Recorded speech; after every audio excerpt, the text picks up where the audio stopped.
Paramedical diploma மற்றும் certificate கோர்ஸஸோட application February 14 முடியுது.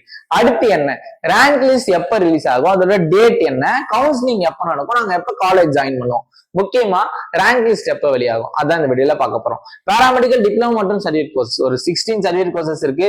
DMLT, DRDT, DRTT, dental hygiene, multi purpose hospital worker மற்றும் DPharm தனி application, D ஆப்டிமெட்ரி தனி application. அதனால ரேங்க் லிஸ்ட் எல்லாம் தனித்தனியா தான் வரும். DPharmக்கும் DOptum மற்றும் டிப்ளமோ அதர் கோர்சஸ்க்கு ஒரு ரேங்க் லிஸ்ட், அதே மாதிரி உங்களுக்கு சர்டிஃபிகேட் கோர்சஸ் சேர்த்து தான் வரும். டிப்ளமோ அதர் கோர்சஸ்ல தான் உங்களுக்கு சர்டிஃபிகேட் கோர்ஸ்க்கான ரேங்க் லிஸ்டும் வரும்.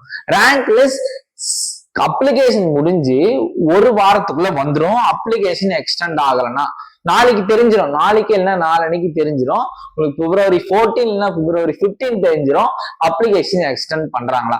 சப்போஸ் அப்ளிகேஷன் எக்ஸ்டெண்ட் பண்ணலன்னா உங்களுக்கு ஆல்மோஸ்ட் ஒரு February 20 to 25 உங்களுக்கு ரேங்க் லிஸ்ட் வர்றதுக்கு 99% சான்ஸ் இருக்கு. ரேங்க் லிஸ்ட் வந்துச்சுனாலே உங்களுக்கு தெரிஞ்சிடும் இவ்வளவு சீட்ஸ் இருக்கு. ஆல்மோஸ்ட் ஒரு 2000 சீட்ஸ் இருக்கும். அப்ராக்சிமேட்டா நான் அப்ராக்சிமேட்டா சொல்றேன், 2000 to 2500 சீட்ஸ் இருக்குன்னா உங்க ரேங்க் அந்த ரேங்க் உள்ள வந்துச்சுன்னா நம்ம அதுக்கு கட் ஆஃப் அனலைஸ் போடுறோம், ரேங்க் அனலைஸ் வீடியோ எல்லாம் போடுறோம். அந்த ரேங்க் உள்ள வந்துச்சுன்னா இது கிடைக்கிறதுக்கு வாய்ப்புகள் இருக்கு அப்படின்றது உங்களுக்கு கிளியரா தெரியும். உங்க ரேங்க் முக்கியமா உங்களோட கம்யூனிட்டி ரேங்கை பாத்தீங்கன்னாலே உங்களுக்கு கிளியரா தெரிஞ்சிடும். இந்த ரேங்க் லிஸ்ட் பார்த்துட்டு நீங்க சாய்ஸ் ஃபில்லிங் எப்படி பண்ணலாம், இன்னும் நல்லா பெட்டரா பண்ணலாம், இன்னும் கொஞ்சம் சீரியஸா பண்ணலாம், சில காலேஜஸ் இன்னும் எக்ஸ்ட்ரா போடலாம் அப்படின்ற உங்களுக்கு ஒரு ஐடியா வரும். ரேங்க் லிஸ்ட் பார்த்தாலே ஒரு ஐடியா வரும். நம்ம ஹெல்ப் பண்றதுக்கு ரெடியா இருக்கும். நீங்க கமெண்ட் செக்ஷன்ல இன்ஸ்டாகிராம்லயும் கேளுங்க.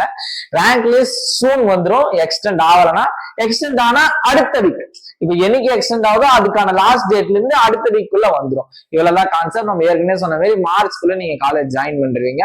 கொஞ்சம் பொறுமையா இருந்தா, இவ்வளவு நாள் பொறுமையா இருந்துட்டீங்க, கொஞ்சம் பொறுமையா இருங்க.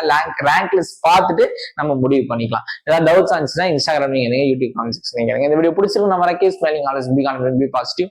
Thank you for watching, friends. Thank you.